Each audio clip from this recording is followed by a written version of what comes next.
इंद्रकरण ये बताओ कि शेप ज्योमेट्री डिस्कस करने के लिए किसी भी मॉलिक्यूल का फर्स्ट स्टेप क्या होना चाहिए as a chemistry student? What should be our first step?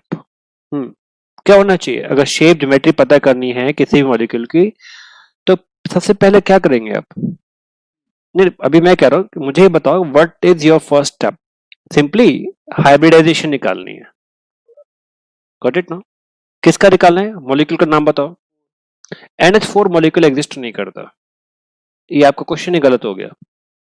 जो आप मेरे से पूछ, NH4 पॉजिटिव होगा। NH4 नहीं होता कुछ भी, NH4 पॉजिटिव होगा, अमोनियम आयन होगा। तो जब तक आप हाँ, अगर आप अमोनिया NH4 का ढूंढ रहे हो तो फिर आप गलत ही ढूंढ रहे हो, फिर आपका आंसर आएगा भी नहीं, राइट? अमोनियम आयन होगा। ओके, मेरा फर्स्ट स्टेप होता है to determine the hybridization. 1/2 number of valence electrons plus number of monovalent plus negative charge if any minus positive charge if any.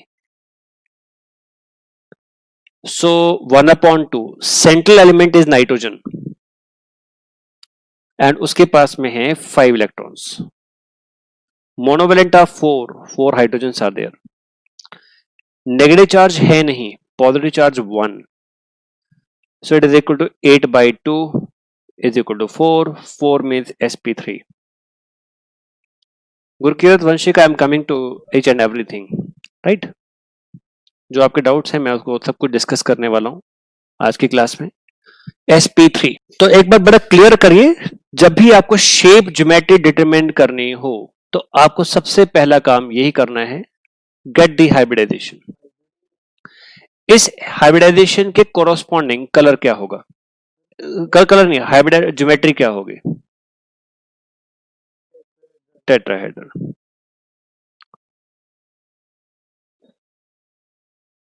Central element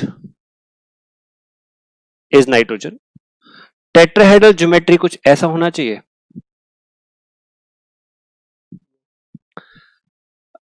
this is the shape geometry. Geometry भी यहां पर tetrahedral है और shape भी यहां tetrahedral है। यहां पर शेप डिफर नहीं करेगा बिकॉज लोन पेयर इन्वॉल्व नहीं है। लोन पेयर आते तो वो शेप चेंज हो जाता। Vanshika, as a beginner you should start like this. जब आपको एक्सपर्ट हो जाओगे इन चीजों में तो भी बिना फॉर्मूला के भी आपको बहुत कुछ आता होगा।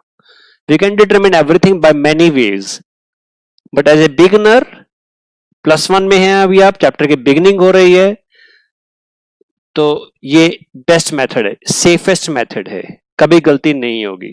ठीक है वंशिका, अभी आपको उस मेथड से काम करना चाहिए जिससे कि आपकी गलती ना हो।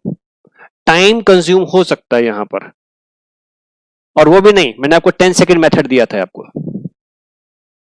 राइट? 10 सेकेंड्स का टारगेट दिया था, वो उतना ही टाइम लगेगा। इससे भी कम टाइम में हो सकता है, अदर मेथड्स भी बताऊंगा मैं आपको, लेकिन पहले बिगिनर लेवल इतना करिए। ठीक है इंद्रकरण, शेप ज्योमेट्री समझ में आई? बच्चे शेप भी टेट्राहेड्रल है और ज्योमेट्री भी टेट्राहेड्रल है। यस, क्यों लगेगा मैं अभी इस बारे में आने वाला हूं। अब मनर्श, आपका जो क्वेश्चन है shape and geometry of NaCl, shape and geometry covalent compound की होती है। Ionic compound are having no direction, no shape, they have a fixed crystal lattice. जैसे कि मैंने आपको बताया था कि sodium ion surrounded by 6 chloride and every chloride surrounded by 6 sodium ion, ऐसा होता है। लेकिन उसका एक शेप एंड ज्योमेट्री के बारे में बात करेंगे, that is for a covalent compound but not for ionic compound. Ionic compound don't have directions. ठीक है मनोज, तो अब यहां पर नाइट्रोजन पर पॉजिटिव चार्ज क्यों आया, कैसे आया, इस बारे में बात करते हैं। उसके लिए हम चलते हैं यहां पर लुईस डॉट स्ट्रक्चर पर। नाइट्रोजन एटॉमिक नंबर बताएंगे, क्विकली आंसर बताएंगे चैट में, कितने एटॉमिक नंबर है नाइट्रोजन का? 7। ठीक है, इलेक्ट्रॉनिक कॉन्फ़िगरेशन मेंशन करो, काम वाली जो काम आती हो। इलेक्ट्रॉनिक कॉन्फ़िगरेशन अभी आ रहा हूं Kriti, you are wrong, you are wrong. Pyramidal नहीं कहेंगे अभी हम, इट्स ए टेट्राहेड्रल। ठीक है, जैस्मिन ने राइट इलेक्ट्रॉनिक कॉन्फ़िगरेशन लिखा। जब आप ये इलेक्ट्रॉनिक कॉन्फ़िगरेशन लिखते हो 1s2 2s2 2px1 2py1 and 2pz1, outermost shell is this, and इस outermost shell में 2s2 ऐसा इलेक्ट्रॉन पेयर है जो ऑलरेडी पेयर्ड है और बॉन्डिंग में पार्टिसिपेट नहीं करेगा। ये 3 इलेक्ट्रॉन है जो बॉन्डिंग में पार्टिसिपेट करेंगे। सो उस पेयर को मैं यहां पर दिखा रहा हूं, और ये वो इलेक्ट्रॉन्स हैं जो कि बॉन्डिंग के लिए अवेलेबल हैं। And now with hydrogen, hydrogen का एटॉमिक नंबर 1, उसके पास एक इलेक्ट्रॉन है 1s1, यहां पर शेयरिंग हुई, बॉन्डिंग हुई, सिग्मा बॉन्ड बना, यू नो व्हाट, राइट, बाकी सब कुछ, हाइब्रिडाइजेशन हुई, ओवरलैपिंग ऑफ ऑर्बिटल हुआ। This is the molecule of ammonia. ये मॉलिक्यूल मैंने बनाया है अमोनिया का, अमोनियम आयन का नहीं बनाया मैंने अभी। अगर हम इस मॉलिक्यूल में H पॉजिटिव आयन ऐड कर दें, क्या ऐड करना है? H पॉजिटिव आयन, तो this lone pair is given to the H positive ion. It means nitrogen, 3 hydrogen, and ये वाला पेयर में से एक इलेक्ट्रॉन H पॉजिटिव को मिल गया, पॉजिटिव को इलेक्ट्रॉन मिल गया तो न्यूट्रल हो गया। बट अगर नाइट्रोजन ने लूज किया है तो नाइट्रोजन पर चार्ज क्या आएगा? नाइट्रोजन ने एक इलेक्ट्रॉन हाइड्रोजन को दे दिया तो नाइट्रोजन पर क्या चार्ज आ रहा है? प्लस चार्ज, इसलिए चार्ज पॉजिटिव चार्ज यहां पर आ रहा है। Got it now? This is the Lewis dot structure of ammonium ion. Charge कहां आएगा? जो इलेक्ट्रॉन लूज करेगा। पॉजिटिव चार्ज को इलेक्ट्रॉन मिल गया, न्यूट्रल हो गया, and this is shown by an arrow like this, and this is called as a coordinate covalent bond. It is known as a coordinate covalent bond. Getting me? Everyone? Shape and geometry is tetrahedral. Both are shape and geometry are tetrahedral. Of the ammonium ion, what? Kriti, what? Write down a definition of coordinate covalent bond. तब clear हो जाएगा.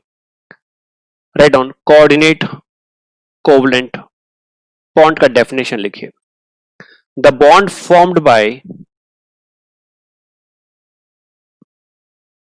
the bond formed by donating a pair of electrons by one atom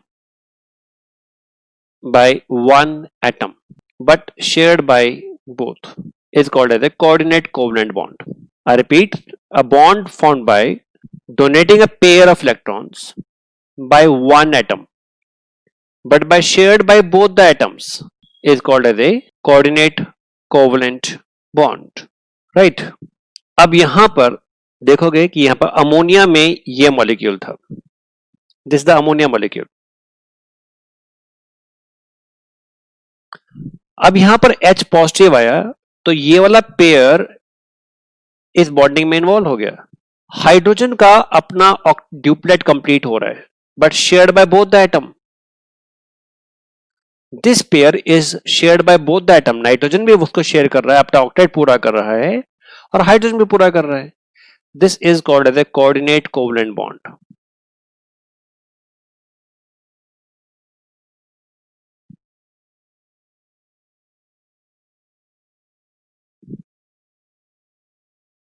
Am I clear? Anyone having any doubt? कुछ और example देखते हैं. Make a Lewis dot structure of BF3 first. Make the shape and geometry of the molecule of BF3. इन देखकर आपका question बहुत ज्यादा interesting है. जरा मैं इसको हाईलाइट करके सेंटर में लेकर के आ रहा हूं तो आपका क्वेश्चन बहुत इंटरेस्टिंग है. अगर सेंट्रल एटम नोबल गैस हो तो इसका एक ही जवाब हम कह सकते हैं. हीलियम, नियन, आर्गन, क्रिप्टॉन, जीनॉन, रेडॉन, ये है noble gases. Radon noble gas है और रेडियो एक्टिव गैस है. आज तक हमने इसके शेप, ज्योमेट्री, मॉलिक्यूल कोई नहीं बना के देखा. पता नहीं हमें इसके बारे में। रेडियो एक्टिव है, alpha beta gamma rays emit करते हैं, कैंसर कॉजिंग हो सकते हैं, इसलिए आज तक किसी भी साइंटिस्ट ने इसके ऊपर कोई एक्सपेरिमेंटेशन मॉलिक्यूल के साथ में नहीं किया। जीनोन को छोड़ करके बाकी कोई भी नोबल गैस बॉन्ड नहीं बनाता, नो बॉन्ड फॉर्मेशन, ऐसे कोई कंपाउंड बनाते ही नहीं है। हाँ, क्यों का रीजन भी डिस्कस करेंगे, क्यों नहीं बनाते। हीलियम का एटॉमिक नंबर है 1s2, नियन का एटॉमिक नंबर होता है 10 और इलेक्ट्रॉनिक कॉन्फिगरेशन 1s2, 2s2 और 2p6। इनका शेल कंप्लीट है, इनका ऑक्टेट कंप्लीट है, ठीक है। अगर इनका ऑक्टेट कंप्लीट है तो इनका हाई एंथैल्पी ऑफ आयोनाइजेशन होगा 1s2, 2s2, 2p6,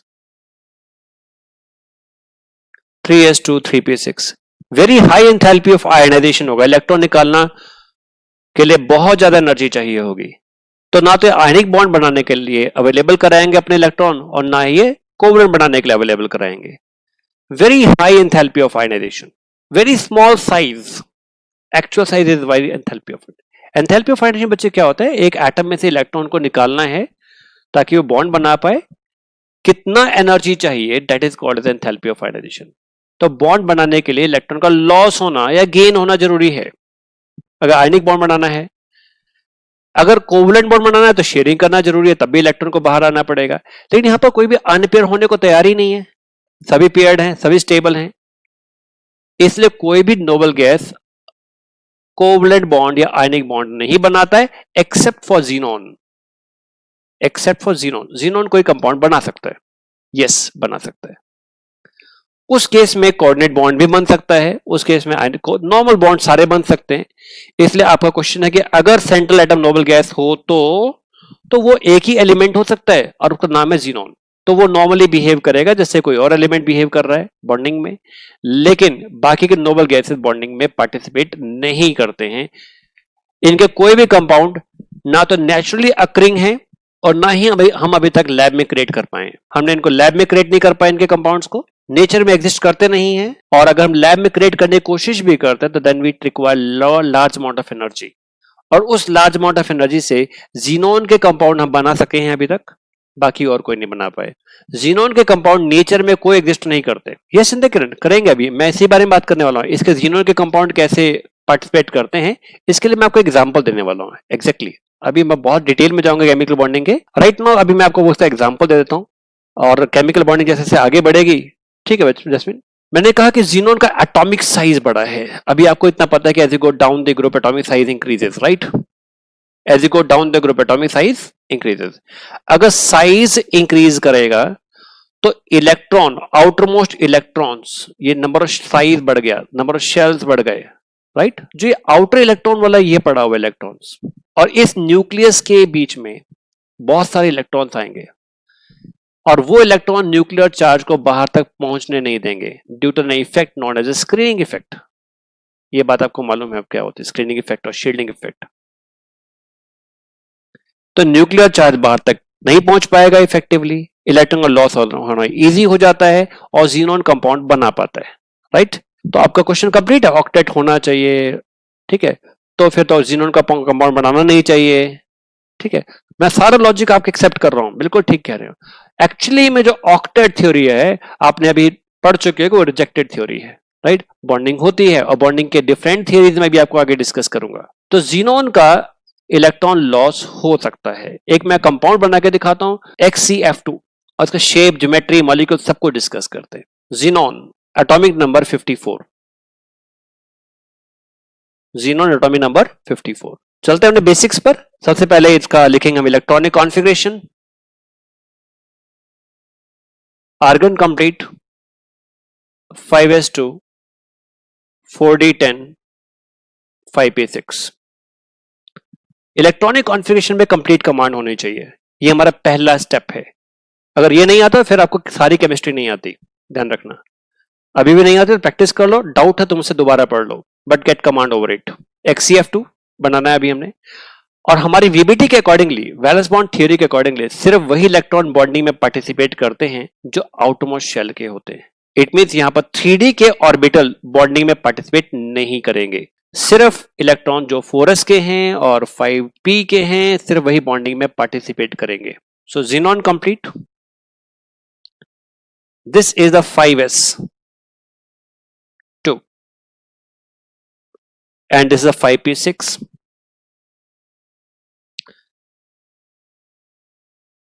इस इलेक्ट्रॉनिक कॉन्फ़िगरेशन को देखेंगे तो आपको दिखाई देगा कि एक भी इलेक्ट्रॉन अनपेयर्ड नहीं है. Am I clear? तो वीबीटी के अकॉर्डिंगली इसको बॉन्डिंग नहीं करना चाहिए क्योंकि बॉन्डिंग सिर्फ उन्हीं इलेक्ट्रॉन्स की वजह से होती है जो आउटरमोस्ट शेल में होते हुए अनपेयर्ड होना चाहिए. Am I clear? यहां तक सबको समझ में आ रहा है. लेकिन ये तो कंपाउंड बना रहा है. कितने अनपेयर्ड होना चाहिए? जीनोन के पास में कितने अनपेयर्ड इलेक्ट्रॉन होना चाहिए कि वो HCF2 बना पाए? 2.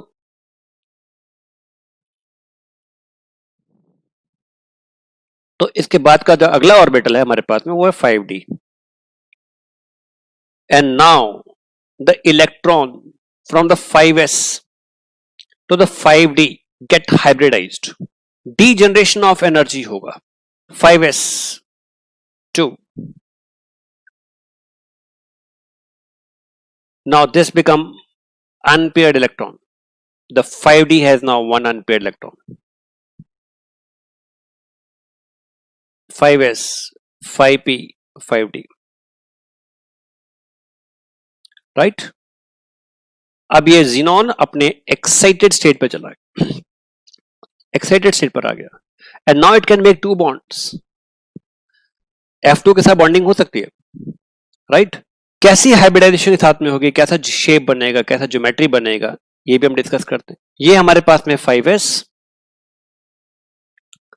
This is the 5p. 3 orbitals here. And this is the d orbital. This is the px. 5px. It means along the x-axis. 5py. It means it is along the y-axis. 5pz. It means it is along the z-axis. 5dz square. You know the z square structure. And this is undergoing sp3d hybridization. Now tell me, what is the shape of the sp3d? What is the shape corresponding to the sp3d? sp3d to trigonal bipyramidal बन रहा है. तो trigonal bipyramidal ये है.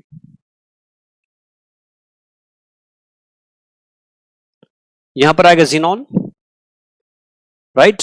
और हमारे पास shape geometry कुछ ऐसा होना चाहिए कि यहां पर आ जाए. बॉन्डिंग हो रही है सिर्फ 2 फ्लोरीन के साथ में.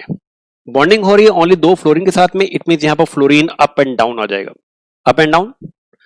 एंड अगर आप इस ऑर्बिटल पिक्चर को देखोगे यहां पर तो आपको दिखाई देगा कि ये पेयर इलेक्ट्रॉन है, ये पेयर इलेक्ट्रॉन है, ये पेयर इलेक्ट्रॉन है. इन्हें कहते हैं लोन पेयर ऑफ इलेक्ट्रॉन्स. और ये 3 पेयर ऑफ इलेक्ट्रॉन्स कहां हैं? यहां पर.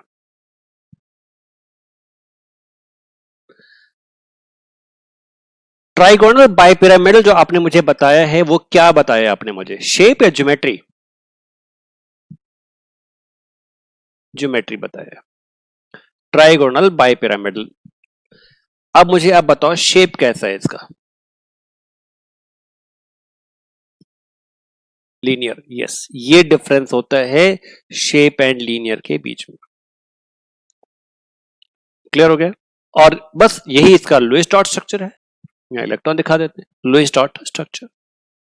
Shape is linear, trigonal bipyramidal. तो क्या नोबल गैस बॉन्डिंग करते हैं? यस करते हैं. लेकिन एक ही एलिमेंट करता है. कौन सा? xenon. और कोई अभी तक हमने नहीं देखा, ऑब्जर्व नहीं किया. ऐसा नहीं कि बन नहीं सकते. नेचर में कोई एग्जिस्ट नहीं करता और हमारे कोशिश करने पर लैब में हम कोई कंपाउंड नहीं बना पाए, ये कह सकते हैं. राइट. तो xenon के कंपाउंड ऑब्जर्व किए गए हैं. उनके बारे में हम स्ट्रक्चर डिस्कस कर सकते हैं. नोबल गैसेस में और कोई नहीं except for xenon. Right. I think question answer हो गया. अगर नोबल गैसेस हो तो क्या होगा? You start it now. HCF4 का क्या होगा? मैं आपको 10 स्ट्रक्चर और भी दे सकता हूँ. राइट. अगर इस तरह से पूछ कर मेरा टेस्ट ले रहे हो, मेरा टेस्ट अभी लेने का टाइम नहीं आया आपका. अभी test yourself now. Make it एक बार दोबारा भेजो मेरे को व्हाट्सएप पे राइट नाउ अभी भेजो मेरे को व्हाट्सएप पे। मैं opening WhatsApp here right now, देखते हैं, चेक करते हैं आपका। ऑल ऑफ यू अदर्स भेजे आप लोगों ने। आदित्य कुछ काम किया था कल आपने? हाँ, आपका आंसर नहीं आया, ठीक है, good, I can see now. ये आपने भेजा है राइट। sp3d2 geometry octahedral. आपने इसका शेप का नाम क्या बताया है? दोबारा बताइए। क्वाड्रिलेटरल। ओके, चलिए आपको अब थोड़ा सा टेक्निकल टर्म बता देते हैं आपको। आपने काम बहुत अच्छा किया, गुड। आपने जो स्ट्रक्चर बनाया वो कुछ ये बनाया था आपने। ओके, पहले बताया ज्योमेट्री समझ में आ गई, कैसे किया आपने? शॉर्टकट फॉर्मूला से निकाल सकते हो। Half of the hybridization plus number of monovalent plus negative charge minus positive charge. 1/2 valence electrons are 8, monovalent are 4, negative charge 0, positive charge 0. So 12/2 means 6 means sp3d2. sp3d2 होने पर ज्योमेट्री क्या बनेगी? Octahedral बनेगी। It's a geometry. तो geometry is like this, जो आपने बना के दिया आपने।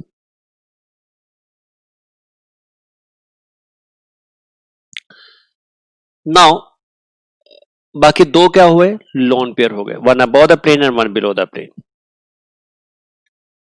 This is the shape. अब शेप क्या है? It is called as square planar. It's all in one plane, it's a square planar. Shape is square planar. आप क्या नाम बता रहे थे? क्वाड्रिलेटरल। बच्चे क्वाड्रिलेटरल और स्क्वायर प्लेन में एक छोटा सा डिफरेंस है। ये जो टिल्टेड लाइन हम बना रहे हैं इस तरह से, it's only to give it a 3 dimensional look actually. अगर मैं स्ट्रक्चर को ऐसा ड्रॉ कर दूं स्क्वायर, अब मैं आपको ये कह सकता हूं कि the lone pair is one above the plane and one below the plane. I can say the lone pair is now one above the plane and one is below the plane. Got it now? So that will be a square planar. Hopefully this is all clear. Any more question? All clear. Good. Hybridization के लिए जो excite करते हैं electron, वो energy कहां से आती है? अगर आप मेरी क्लास में अभी आप फिजिकली प्रेजेंट होते तो मैं इसका एक बहुत अच्छा सा आंसर देता प्रैक्टिकली, लेकिन अभी आपको वो आंसर नहीं दे पाऊंगा। फिजिकली वो फिजिकल है। ओके, राइट नाउ आप अपने एक्सपेरिमेंट के साथ काम करते हैं। राइट नाउ एक इमेजिन करिए कि जिस टेबल पर आप अभी राइट नाउ बैठे हैं, छत से एक छिपकली आपके टेबल पर आपके लैपटॉप पे आकर के गिरती है। Right now imagine this thing, what is your reaction? मैं सिंपल सा क्वेश्चन पूछ रहा हूं। इस समय आप जहां पर भी बैठे हैं, अगर आप मोबाइल पर हैं तो आपके शॉक्ड, ओके, रन, टेबल से उठ जाएंगे, ओके, रन अवे, ओके। बहुत सारे डरपोक लोग हो यार, केमिस्ट्री वाले होकर डरपोक लोग हो, ठीक है। तो ये आपका रिएक्शन है। तो अब आप मुझे बताओ कि जब आपने कहा था कि आप उठ जाएंगे, शॉक्ड हो जाएंगे, आपकी बॉडी में जर्क्स लगेंगे, चिल्लाने और चीखने की आवाज आएगी, इसके लिए एनर्जी कहां से आई? ये सब काम करने के लिए एनर्जी कहां से आई? छिपकली के गिरते ही adrenaline rush. Very good Aditya, अच्छी बायोलॉजी आती है आपको। एड्रेनालिन रश के इंक्रीज करने से बॉडी में ब्लड प्रेशर राइज करेगा, एटीपी प्रोडक्शन इंक्रीज हो जाएगा और बॉडी का रिफ्लेक्स एक्शन इंक्रीज हो जाएगा, राइट। और ह्यूमन साइकोलॉजी का यूज करते हुए आपकी बॉडी उस ऑब्जेक्ट से वहां से आप उठ जाएंगे, राइट। इसका मतलब है कि आपकी एनर्जी को एक्साइट किया उस इनकमिंग ऑब्जेक्ट ने। Am I clear? राइट। चलिए फिर अब आप केमिस्ट्री पर आते हैं। ये है हमारे पास में 1s2 2s2 2p4 कार्बन का electronic configuration, 1s2 2s2 and 2p2 carbon का ग्राउंड स्टेट इलेक्ट्रॉनिक कॉन्फ़िगरेशन। जब तक इसके साथ में कोई कंबाइन नहीं कर रहा है, प्योर फॉर्म ऑफ कार्बन है, अकेला एटम है, तो उसका इलेक्ट्रॉनिक कॉन्फ़िगरेशन ऐसा ही रहेगा। लेकिन जब कोई और एलिमेंट इसके विसिनिटी में आएगा, जब कोई और एलिमेंट इसके आसपास आएगा, तो उसके इलेक्ट्रॉन्स और इनके इलेक्ट्रॉन्स के बीच में एक रिपल्सिव फोर्स क्रिएट होगी, एक एनर्जी क्रिएट होगी। तो उस एनर्जी से ये इलेक्ट्रॉन जंप करेगा, और एक्जेक्टली कहा जाए तो जंप भी नहीं करते हैं, हम ये कहते हैं they lose their degeneracy. they become degenerate. They don't lose degeneracy, but we say they lose their energy level difference. तो वो जो repulsion है incoming electron of the combining element और जो existing electrons हैं, इनके बीच में एक रिपल्शन आती है. जैसे छिपकली और आपके बीच में एक रिपल्शन आई थी, वैसे ही ये रिपल्शन यहां पर क्रिएट हुई. छिपकली और आपके बीच में रिपल्शन का कॉज कुछ भी रहा हो, बहुत सारी थ्योरी डिस्कस कर ली हमने, adrenaline rush, high BP, more ATP, बहुत कुछ. Not concern about that now.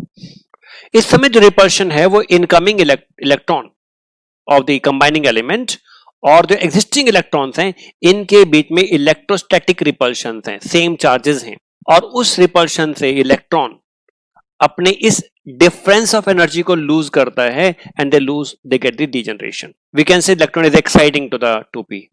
I think your answer is okay now. I hope it's very clear now. Covalency क्या है? जितने वैलेंस इलेक्ट्रॉन्स, जितने कोवलेंट बॉन्ड बनाने के लिए वैलेंस इलेक्ट्रॉन्स अवेलेबल हैं, that is called as a covalency. Carbon के पास में 4 इलेक्ट्रॉन्स अवेलेबल हैं जितने कोवलेंट बॉन्ड बना सकता है, तो कोवलेंसी इज इक्वल टू 4. फॉस्फोरस के पास में 5 इलेक्ट्रॉन्स हैं जो बॉन्डिंग करते हैं, तो 5. Covalency means number of electrons which are present in the outermost shell or which can be made available to make a covalent bond is called as a covalent, is known as a covalency. अब बात करते हैं Lewis dot structure of a compound की. Lewis dot structure of a compound कैसे बनाते हैं? जैसे कि मैंने लास्ट क्लास में एक स्ट्रक्चर डिस्कस किया था H2SO4 और हमने इसकी हाइब्रिडाइजेशन डिटरमाइन की थी. देखो जरा पेज पलटो, 2 पेज पीछे लास्ट क्लास के. तो फिर मैंने कहा था स्ट्रक्चर कुछ ऐसा होता है सल्फ्यूरिक एसिड का.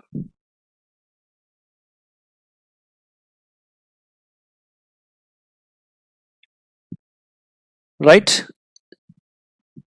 ये कैसे आता है, कैसे बनाते हैं, कुछ मैं एग्जाम्पल दूंगा. उन एग्जाम्पल को आपने वैसे ही समझना है, वैसे ही याद करना है, और फिर जो अगले स्ट्रक्चर्स आएंगे आपको ऑलरेडी बनाने आते होंगे. कुछ ट्रिक्स एंड टेक्निक में बीच में बताता जाऊंगा. आपको इतना पता होना चाहिए कि सल्फ्यूरिक एसिड में सेंट्रल एलिमेंट सल्फर है. सल्फर के आसपास ही सब कुछ बॉन्डेड होने वाला है. Sulphur atomic number of sulphur give response 16. इसके आउटरमोस्ट शेल में कितने इलेक्ट्रॉन्स हैं? आउटरमोस्ट शेल में कितने इलेक्ट्रॉन्स हैं? 6. इलेक्ट्रॉनिक कॉन्फ़िगरेशन लिखेंगे तो आपको मिलेगा 1s2, 2s2, 2p6, 3s2 and 3p4, यानी 3px2, 3py1 and 3pz1. Right. Sulphur के साथ में यहां पर आउटरमोस्ट शेल में 6 इलेक्ट्रॉन्स हैं, 1 2 3 4 5 एंड 6. ऐसा मैंने सल्फर को दिखा दिया. ऑक्सीजन का वैलेंसी कितना होता है? ऑक्सीजन की कंबाइनिंग कैपेसिटी कितनी होती है? कंबाइनिंग एलिमेंट है यहां पर ऑक्सीजन, उसका कंबाइनिंग कैपेसिटी कितना है? 2. उसके बाद 2 अनपेयर्ड इलेक्ट्रॉन्स हैं. अगर 2 अनपेयर्ड इलेक्ट्रॉन्स हैं तो उसके पास में आउटरमोस्ट शेल में 6 इलेक्ट्रॉन्स हैं, लेकिन अवेलेबल बॉन्डिंग करने के लिए 2 ही हैं. तो यहां पर शेयरिंग ऑफ इलेक्ट्रॉन होगा, एक सिग्मा बॉन्ड बनेगा और एक पाई बॉन्ड बनेगा. लास्ट टाइम देखो मैंने बना के दिखाया है कितने सिग्मा कितने पाई बना के दिखाया मैंने. सिग्मा पाई, यहां पर सिग्मा पाई बॉन्ड. 2 ऑक्सीजन आ गए. अब 2 ऑक्सीजन और है हमारे पास में, लेकिन हाइड्रोजन भी है.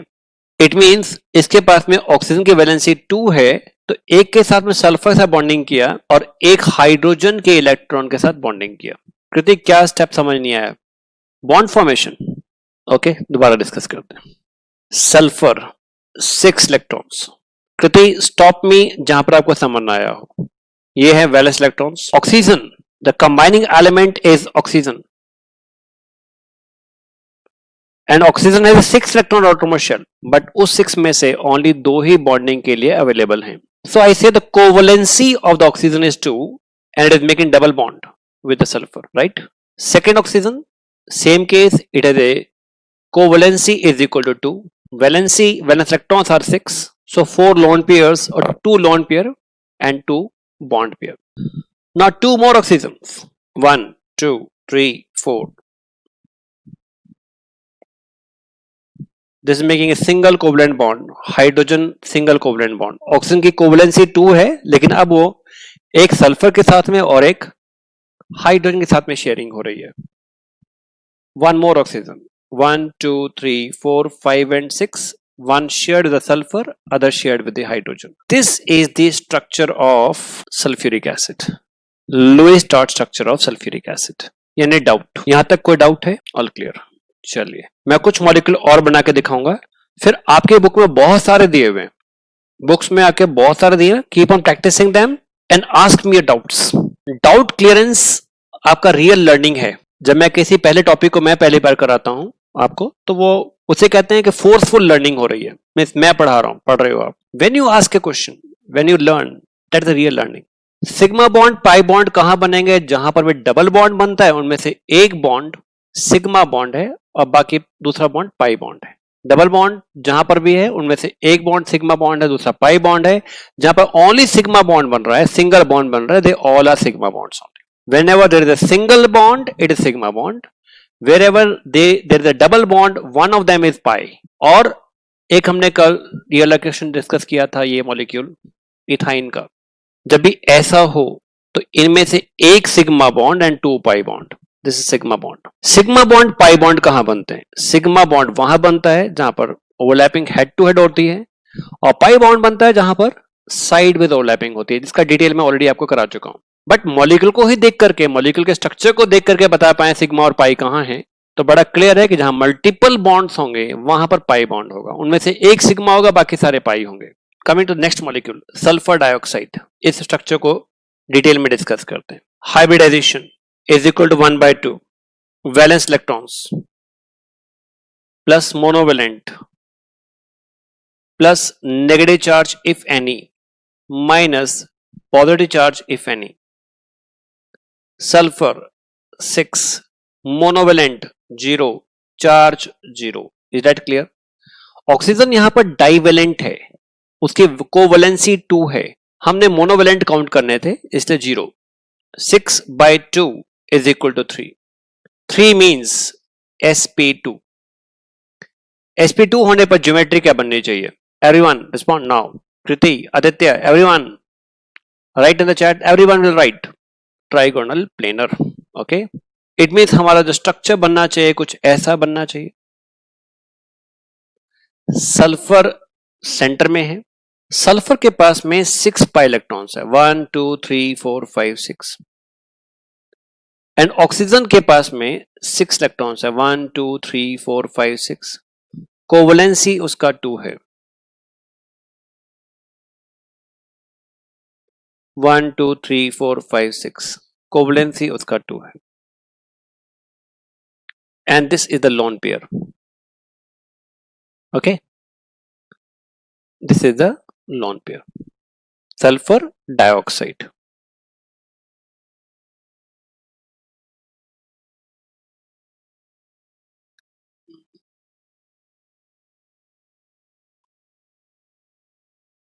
This is Lewis dot structure, trigonal planar structure बनाना आ गया। Lewis dot structure trigonal planar. अब यहां पर फिर से देखेंगे, जहां पर डबल बॉन्ड बनता है उनमें से एक सिग्मा बॉन्ड है और एक पाई बॉन्ड है, एक सिग्मा बॉन्ड है और एक पाई बॉन्ड है, 1 sigma 1 pi. Make it for carbonate आइन, CO3 2 नेगेटिव आइन। हाइब्रिडाइजेशन बताओ मेरे को इसकी, मैं अभी सॉल्व नहीं करूंगा, आप करेंगे। Start. What is the hybridization? sp2, good. Geometry trigonal planar, ठीक है। Central atom, which is the central atom? Carbon. What is the valency of the carbon? कितने वैलेंस इलेक्ट्रॉन्स हैं आउटरमोस्ट शेल में सल्फर कार्बन के? 4, 1 2 3 4। Oxygen covalency कितना है इसका? Valency of oxygen 2, double bond बना दिया। अनदर ऑक्सीजन अगेन 2, 1 2, यहां पर सिंगल बॉन्ड, एक इलेक्ट्रॉन और है, right? Total is equal to 6, but sharing एक के साथ हुई, अभी एक फ्री इलेक्ट्रॉन पड़ा है। सेकेंड इलेक्ट्रॉन 1 2 3 4, यहां शेयरिंग हो गया, ये इलेक्ट्रॉन और है, right?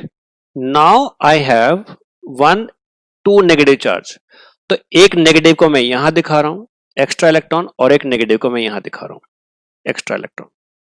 This is the carbonate आइन, दिस इज द कार्बोनेट आइन।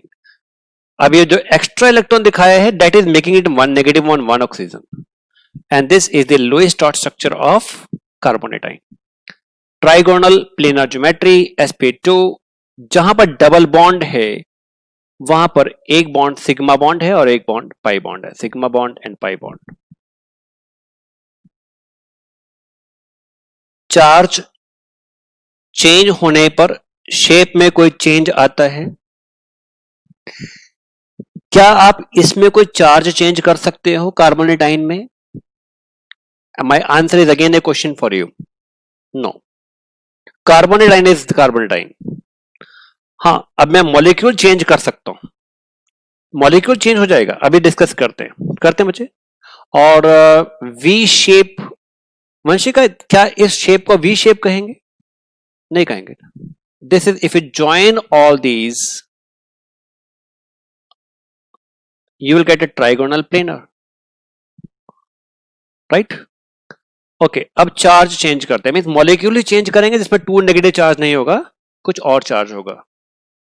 Let it be PO4 3 negative charge, PO4 3 negative charge. यहां पर चार्ज चेंज किया तो पूरा मॉलिक्यूल ही चेंज हो गया. अब इसकी हाइब्रिडेशन कैलकुलेट करिए. PO4 3 नेगेटिव में फास्फोरस की हाइब्रिडाइजेशन कैलकुलेट करिए. sp3 में ज्योमेट्री क्या होगी? sp3 में ज्योमेट्री क्या होगी? टेट्राहेड्रल. हो गया शेप चेंज. इसका मतलब है शेप या ज्योमेट्री हाइब्रिडाइजेशन डिपेंडेंट है, और हाइब्रिडाइजेशन में सब कुछ आता है. उसमें चार्ज भी आता है, उसमें कितने मोनोवेलेंट हैं वो भी आता है, राइट? चलिए इसका स्ट्रक्चर बनाते हैं. PO4 3 negative ion, central element phosphorus. कृतिक, किसका शेप पिरामिडल पूछ रहे हो आप हमसे? अभी ज्योमेट्री क्या डिटरमिन किया हमने? हाइब्रिडाइजेशन क्या डिटरमिन किया? sp3, right? तो मैं अभी पहले ज्योमेट्री के बारे में बात करने वाला हूं, शेप बाद में डिस्कस करते हैं, ठीक है? Geometry is tetrahedral. तो फास्फोरस के पास में 5 इलेक्ट्रॉन्स हैं, 1 2 3 4 5. मुझे इसके साथ कंबाइन करना है 4 oxygen. 1 oxygen is this, making A double bond. Next oxygen 1 2 3 4 5 and 6, एक कोवैलेंट बॉन्ड बना लो. 1 2 3 4 5 एंड 6, एक कोवैलेंट बॉन्ड बना लो. 1 2 3 4 5 एंड 6, ये बना लिया. अब आया 3 नेगेटिव चार्ज. वो 3 नेगेटिव चार्ज हम बनाएंगे 1 negative on 1 oxygen, 1 negative on the second oxygen, 1 negative on the third oxygen. PO4 3 negative charge. Now what is the shape of the molecule and what is the geometry of the molecule? Geometry हमने mathematical calculation से लेकर के आए हैं जो tetrahedral है, sp3 के corresponding tetrahedral. Now कृति, shape change तब होता जब lone pair होते, जब bond pairs हो हमारे पास में तो shape change नहीं होता. जैसे कि हमारे पास ये अमोनिया मॉलिक्यूल है